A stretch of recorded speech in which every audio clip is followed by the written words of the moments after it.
You're listening to the best of the Martha Zoller Show. You can hear the show live Monday through Friday from 9 to 11 on AM 550 and FM 102.9 WDUN and streaming at accesswdun.com. You can find all things Martha Zoller at marthazoller.com.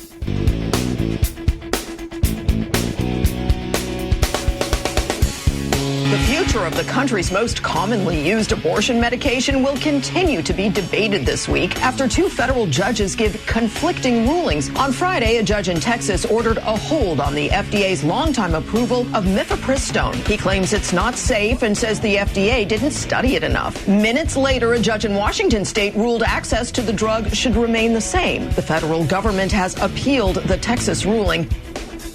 It is the Martha Zoller Show. And look, I'm going to kind of lay this particular issue out, and we're going to talk about some grown-up things. I don't think there's kids in the car today because everybody went back to school. But I just want to lay this out because nobody is going to tell you the truth about this. And to my friends that are pro-life, I have something for you. But to my friends that are pro-choice, please listen to this because I think that you will understand a little more about this whole situation.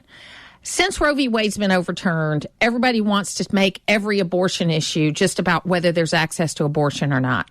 But there is a healthcare issue that even though I do not personally support the use of the abortion pill cocktail because it does induce a miscarriage, okay? I understand that it is legal, and it's very important that you understand what happened and how we got to this point. During COVID, a number of drugs that previously had to be only dispensed by seeing a doctor and getting a written prescription, like the abortion pill cocktail and opioids, were allowed to be done through telemedicine because of COVID. Okay? So during a period of time in 2020, these pills were able to be done through telemedicine, and you did not have to go see a doctor. In 2021, the FDA moved all of these drugs back to where they had to have a doctor's appointment. The Biden administration then did an executive order about the abortion cocktail pills. There's 3 pills in the cocktail that allowed you to continue with telemedicine on the abortion pill cocktail. And the problem I have with that is that this is not the morning after pill. A lot of people confuse that. The morning after pill is you had unprotected sex. You went, oops, I had unprotected sex. I'm going to take this morning after pill. And then if I did get pregnant, it's not going to latch onto my uterus and I'm not going to get pregnant. Even though, some people in the pro-life movement don't like that, that is not an abortion. Okay? The abortion cocktail pills you have gotten a positive pregnancy test, you are pregnant, you are at some weeks pregnant, I think it's up to 10 weeks you can use these, and you are taking this in order to induce this reaction, which is a miscarriage, which if you know what a miscarriage is, you bleed from that. Planned Parenthood requires you to come in person and to come back the next day to be sure there aren't any complications. If Planned Parenthood acknowledges that this is could be dangerous, there are 25 women that have died from these pills being taken. Now, that's a small number as a percentage, but to those 25 families, it's a big number. Okay? And if 25 people had died from a blood pressure medicine or from any other kind of medicine, they would stop the distribution of that medicine. So what's happening here is a kind of abortion at all costs policy. And what I would say to you, my pro-choice friends, I would just say to you, if your daughter was pregnant and decided she wanted to take this abortion pill cocktail, would you want her to go see a doctor face-to-face, or would you want her to get it through the mail and deal with it herself? And I think the answer to that question for almost anybody is that they should see a doctor. Whether you are pro-life or pro-choice, they should see a doctor because this is eliciting a reaction that causes you to start your period. But in the case of a a woman who is pregnant, it is much more than that. So that's all I'm saying here. So there is this battling duo between these two court cases, and the federal government is saying they're going to be totally involved in this. You know, they don't want to save the people in East Palestine. They don't want to save it. But on this, man, they are all in. I'm just trying to present a reasonable position that I believe, I don't care if you call yourself pro-choice or pro-life. I ask you the question, if your daughter, I'll use the terminology, fell pregnant. I don't know how that happens. I guess you fell somewhere and you got pregnant. But that's a terminology a lot of people like to use. If your daughter was pregnant and she was going to take this cocktail of pills that was going to elicit a response of having a miscarriage, would you want her to have a doctor that she saw? Or would you want her to do it over telemedicine? I think the answer universally is you would want her to be able to see a doctor. So that's what this is about. And you're not going to hear this from anybody else because it's the truth. And it's the truth they don't want you to know. And I just have a real problem with that because I think it ought to be a no-brainer whether you are pro-life or pro-choice. It should be a no-brainer that women should be safe. A couple of weeks ago, the entire Democratic caucus was up in arms because of the maternal death rate in Georgia, and they should be. There are way too many places where a woman cannot get regular medical care early in her pregnancy, and prenatal care, we know, is what prevents that. But yet they're perfectly fine with a 16-year-old getting abortion pills through the mail and taking them without a doctor involved. And I just think that doesn't make sense. And it is that twisted view that the people that are making money off of this have. It's not unlike, you know, the kind of crazy arguments that they have about a number of other issues where the lawmakers are so disconnected from their constituents. I think if you're a Democratic or a Republican lawmaker, your constituents, if you ask them this question, do you want your daughter to take these pills without the interaction with a doctor? I think the answer would be unanimous. Of course not. I think my daughter would need to see a doctor in this case. I don't care if you're pro-choice or pro-life. That is the way this should be. We ought to be using these medicines in the safest way possible if we're going to use them. So, again, I do not support the use of the abortion pill cocktail. I believe that's an abortion, and at me personally, I do not support it. But I also understand that it's legal. And if it's going to be legal, it ought to be safe. And I'm telling you what, if there were 25 men dying from some reaction to a prescription, they would stop selling it. Okay? But because it's 25 women, they don't mind. They don't mind. We don't get hurt. And I can give you chapter and verse, list and list and list of issues like this that are like that. It's local radio, and that's why you're listening. It's the Martha Zoller Show on AM 550 and FM 102.9 WDUN. Justin Giboney is joining us right now. He's an attorney and political strategist and an ordained minister in Atlanta, Georgia. He also he is the co-founder and president of the AND campaign, which is a coalition of urban Christians who are determined to address the socio-political arena. There's an event coming up called Heirs of Action that we wanted to talk about today. And Justin, welcome to the program. Martha, thanks for having me. Glad to be here. Sure. And look, I think that probably we differ on a lot of political topics, but we're both Christians, and we want to make sure we have these kinds of discussions because I think it's really important. So first of all, tell us about and then tell us about Heirs of Action. Yeah, for sure. So the AND campaign was founded in Atlanta. And we are a Christian civic organization that's trying to raise civic literacy among Christians, so get them to understand the process a little better, but then also get Christians so we're not so much focused on party or even ideology, but more so biblical principles. And I think that's what would bring you and I together on maybe more issues than we would know, because we believe that unfortunately in our political landscape, we kind of separate justice from moral order. And so you have people who care about justice or you have people who care about moral order. But as I read the gospel, as I look, through the Bible, I see a concern for moral order and justice. I think that love and truth work together. And that's really what the AND campaign is about. It's about justice and moral order.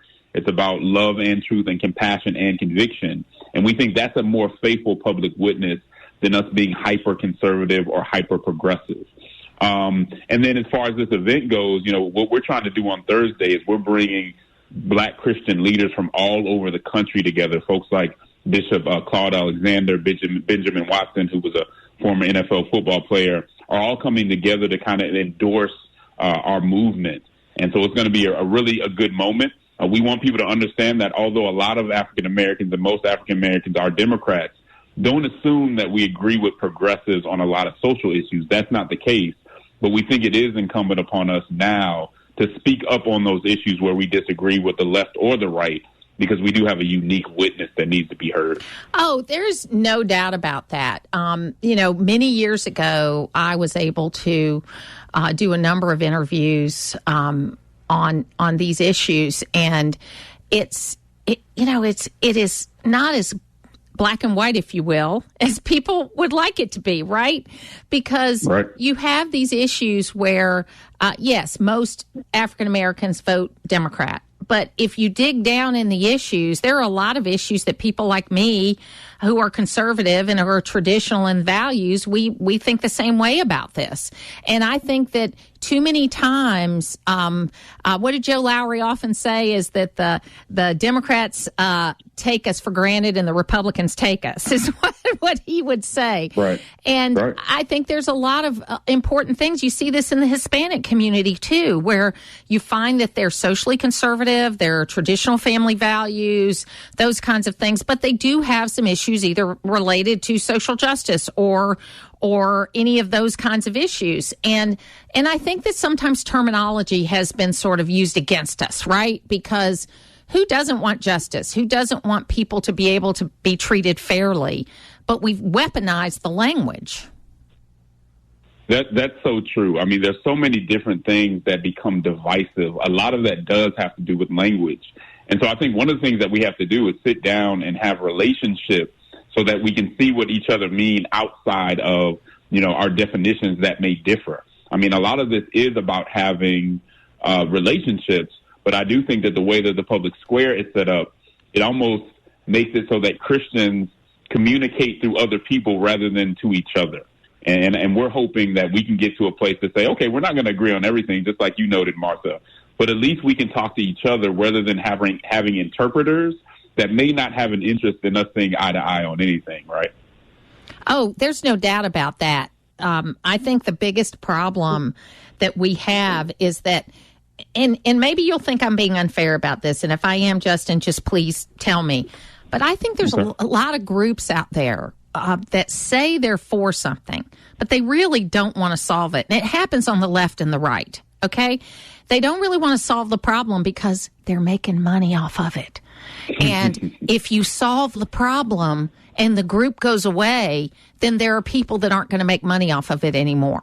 And it's disappointing to me. It actually makes me despondent at times because I really want to solve problems. I want things to be better. I want to work with whoever it takes to make things better. And it's frustrating to me. Yeah, Martha, I wish I could disagree with you on that point. But there are certainly folks on the right and the left that are kind of exploiting or taking advantage of certain issues and that get us riled up, but aren't necessarily bringing us any solutions. And so one of the things that the AND campaign tells people is that you have to be in control of your emotions. Don't let anybody have these kind of Pavlov dog talking points that can always get you enraged, because that means that you're easily exploited. And so we tell people, we don't go off hot takes. We sit down. We want to hear both sides. We talk about one thing, and it's one of the reasons that I listen to you, which is about having kind of media hygiene. We encourage people, look, you should have a conservative that you listen to because they're intellectually honest, and also a progressive you listen to, not because you agree with them, but again, because they're intellectually honest and you want to hear both sides, and you don't want one side or the other kind of controlling your emotions and tugging at your kind of heartstrings. Well, I mean, and I love talking to people I disagree with, because having to defend my position makes me more secure in that position, and also makes me think, I haven't thought about that, or I have thought about that. I mean, I'm not as up on all of the gender issues that I probably should be. I'm a traditionalist when it comes to that. I am, I am what I am, right? But I am listening and talking to people right now because I want to understand some of these issues a little bit better. I'm not saying you're going to convince me to change my mind, but I would like to know more about it. Martha, that's the only way to do democracy right. I mean, we live in a pluralistic society, and so we need to at least have respect for other people's opinions, but know their opinions. I think in so many instances, we critique and criticize people when we don't even know the good that they're trying to get at. Even if we disagree with their conclusion, we should be able to articulate, well, they see this is good, and that's what they're pursuing. But too many times we don't even know that. And so I'm with you. I'm more traditional on, sexual orientation and gender identity issues. But that doesn't mean that I don't think people should be protected. And so there's a number of ways where we have to have nuance in the way that we do things, really, Martha, to be faithful in our stewardship of our influence. Jerry in North Hall said, what we need are leaders who aren't driven by greed and only want these political jobs in order to be able to feed at the trough. These people become multimillionaires up there because they are all sitting at the table with each other getting filthy rich. Do you understand someone feeling that way? Absolutely, I understand people feeling that way. I mean, you can't kind of look at some of the things that are going on, even with, how people are using almost insider information to invest and things of that nature. We would have to be blind not to see it. But that's kind of my point. That's not an issue that necessarily should cut just on ideological or partisan lines. We should be able to all stand up and say, hey, this needs to change. And I think by separating groups that may disagree on very serious issues, they keep us from actually pressing them and putting pressure on them to change on issues that we all agree on. And so the AND campaign, although we are rooted kind of in the Black Christian tradition, we do want to reach out and hear others and align with others where we can see eye to eye and find common ground. Well, Justin Giboney, thank you so much for being with us today. Tell folks again how they can get more information and then about Heirs to Action. Absolutely. Thank you. So I'm with the AND campaign. You can get more information about us on andcampaign.org, or you can go to Twitter, Instagram. We are at AND campaign. And then on Thursday, again, at Ray of Hope Church at 7:00, we will be kind of having praise, worship, and then some civic vision about how we can have leadership that's not about money, that's not going to be paid off, but really is trying to have the most faithful public witness as we can, and that's willing to challenge our ideological views to make sure that we're being biblical.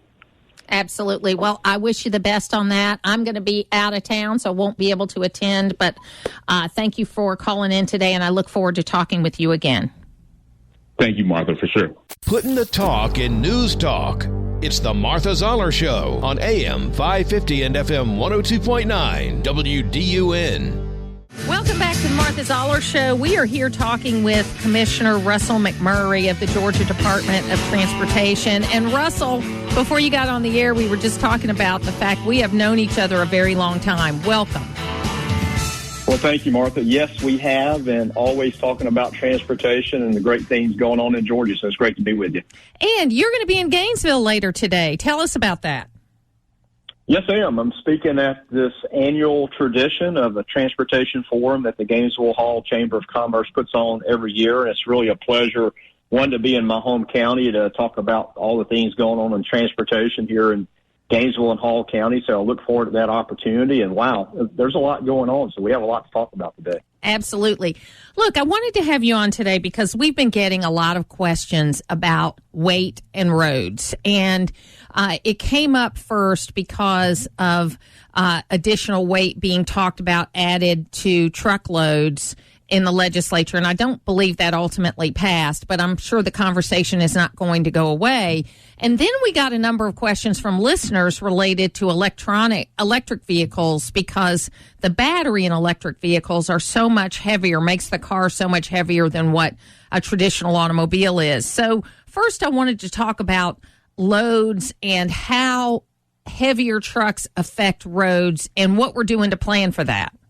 Absolutely, and it's a complicated conversation, but generally, roads and bridges specifically are designed for certain vehicles and certain vehicle weights. So as an engineer, you always design for the worst case scenario, which in that case is always a heavy truck, because the more weight, the more wear and tear on roadways, and our bridges just have to hold up that weight. So the issue at hand is, what are Georgia's bridges designed for? And in fact, city and county bridges, about 50% of them were designed for a 30,000-pound truck, which sort of envision like a U-Haul or a Ryder box truck. That's about a 30,000-pound truck. And about 80% of Georgia's state routes and interstate bridges are designed for 80,000-pound tractor trailers, if you think about what a tractor trailer looks like. And so that's sort of the engineering at hand. The challenge that we have today is trucks are designed that they can haul more weight than what the roads and bridges were designed for originally. And obviously the business part of that is the more weight you can haul, the more efficient you can be as a business, which helps your bottom line in these times of high gas prices and diesel prices and things like that. So that's sort of the tension that was at hand during the legislative session. They did pass a form of increased weights for 2 years for certain things like forest products and agribusiness, which, as you know, is still Georgia's #1 economy. So I think a pretty good balance that, of trying to work on this, deliberate this, so that we can figure out how do we take care of Georgia's roads and bridges and still have a pro-business Georgia that we all appreciate. So, in a place like the Savannah Port, one thing that really struck me when I went down there to visit several times is that they have this place where semi-trucks come in and go out. And I think at the time they told me they can turn a truck around in 54 minutes. What kind of impact does it have if you have one spot like that does nothing but bring semis in and out, in and out, in and out all day? What kind of improvements have to be made in a place like that? Well, especially the Savannah Port, which is the third busiest container port in the United States and growing. It takes a lot of investment in the infrastructure. And when we do projects there and upgrade the roads and repair them or build new ones, they are to a very heavy standard to hold those loads. Again, generally, most all of those coming in and out of there are 80,000 pounds or less. In fact, the interstate system, federally, you can only haul 80,000 pounds on the interstate. The roads that are built to the highest engineering standards, if you will, and maintain the best and also enforce the best of weight limits with weigh stations along the interstate. So you design those for a much higher standard. And sort of the issue at hand is, with agribusiness and, with poultry here in Gainesville and Hall County and things like that, those happen out on local roads, which probably were not designed for like an interstate or a state route might have been. So, that's sort of the concern that exists and that we have to work through and work forward on, again, to keep Georgia the #1 place to do business. And then I'm assuming in the places like in northwest Georgia and soon in northeast Georgia where they're going to have these inland ports, there'll be adjustments to the roads because they're going to have a lot more truck traffic once those ports open up. Obviously, northwest Georgia is open, but northeast Georgia is going to open. Absolutely, and that's some of the things we're going to talk about today is sort of planning for that future and what that looks like. And the inland ports are actually fantastic, and most people sort of envision what Savannah looks like with a lot of containers moving in and out. And it's not quite that. That's not quite the case with inland ports. You don't have obviously as many trips, but we're getting those trips and those truckloads out of the downtowns, off of the, sort of the other roadways and getting them to an inland port, getting them on rail so that we're taking those trucks off the roads, which is a benefit in itself, but in and around the inland ports themselves, yes, we have to think about the road construction and the engineering there so that they have good structural sound quality and long lasting. Are all the environmental issues big obstacles to building roads still, or are we doing better with that? Well, following all the federal and state environmental processes are certainly very important. It certainly is challenging from time to time. We always need to be great stewards of our environment and all that we do, but there is a lot of regulation, a lot of different resource agencies that you have to deal with. So it is certainly a challenge. And I don't know, I can't say it's got any better or it's gotten any worse, but it's certainly a challenge that we have to work through on any major infrastructure project, no matter if it's a city project, county project, or a state project. I have to tell you, all the improvements on 129 have been fantastic so far. I mean, I'm very excited about that. It's made my commutes all over North Georgia much easier. We're talking to Commissioner Russell McMurry. He is the commissioner of the Georgia Department of Transportation. He's also affiliated with the University of Georgia. If I started to tell you all the different things he's done, we wouldn't have time to ask him any more questions. But he has been a great investor and participant in our economy and our community for many years. That question about the environmental stuff kind of leads me to electric vehicles, because I got this question from a listener and I couldn't answer it, and I figured you were the guy to ask. I've been told that the batteries on electric vehicles are somewhere in the 2,500 to 3,500 pound range. I was really surprised by that. So I was wondering, does that have an impact on roads? And is it a challenge because those cars are not paying the traditional road taxes through gasoline? I think there are some fees involved, but do they impact the roads because of their additional weight? So the short answer is not really an impact due to the additional weight because they're still well under what we would design roads for, which is basically a tractor trailer. So it is more weight, but it doesn't have an impact that a heavier, say, tractor trailer would have.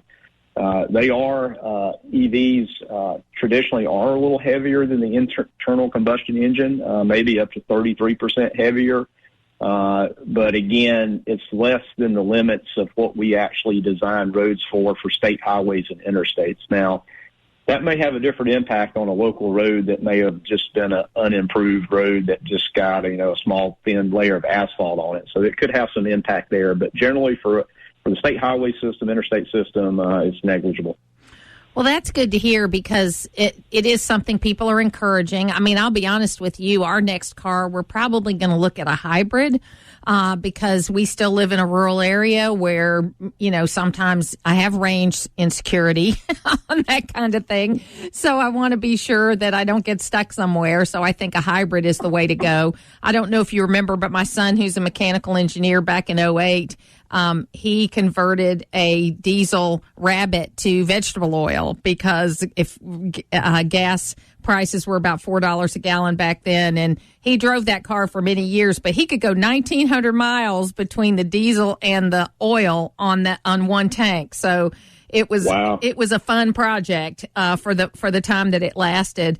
But I do think there's a lot of challenges, and I know you guys don't get as involved in the things like solar panels when they run off and what you do with all of that. But I think we've got a lot of challenges going forward we've got these great ideas on new innovation and how to do things better. But then thinking about what the unintended consequences are, I think that's what engineers do, right? Absolutely. And listen, there is so much going on in this arena. Obviously, Georgia is becoming the e-mobility capital of the nation with Rivian, Hyundai, Kia, Genesis, all going to be manufactured here, and close to 1 million vehicles a year that will be electric manufactured in Georgia. And we're doing a lot of things. We're participating in a federal funded program to help with that anxiety that people have, a national initiative to ensure that there's electric vehicle chargers every 50 miles along the interstate. And so we're just getting underway with that process to work with the private sector to install those, to help fund the private sector to do that. Georgia DOT and the state's never been in the gas business or the convenience store business. We don't intend to be there, but we are going to follow these federal requirements and use some of the federal funding to help the private sector be successful in putting chargers along the interstate, such that range anxiety, as it's known, is lessened. And as more and more electric vehicles are manufactured, and to your point, hybrids are really having probably more promise, and I think than most people realize, because you get the best of both worlds. You can go on a long trip if you need to, but on the short, 40 to 50 mile trips, you're just using your battery and charging at home at night. Yeah, I have not switched over yet, but I do drive a CRV and keep it on eco all the time. And so I get about 35 miles to the gallon. So I'm very excited about that. Russell McMurry, thank you so much for your time today. Thank you for being a part of this community, and thank you for always being available. You're welcome. Great to be with you. Thanks so much. To hear the full versions of last week's Martha Zoller shows, go to the podcast page at accesswdun.com, and you can follow me on social media at Martha Zoller.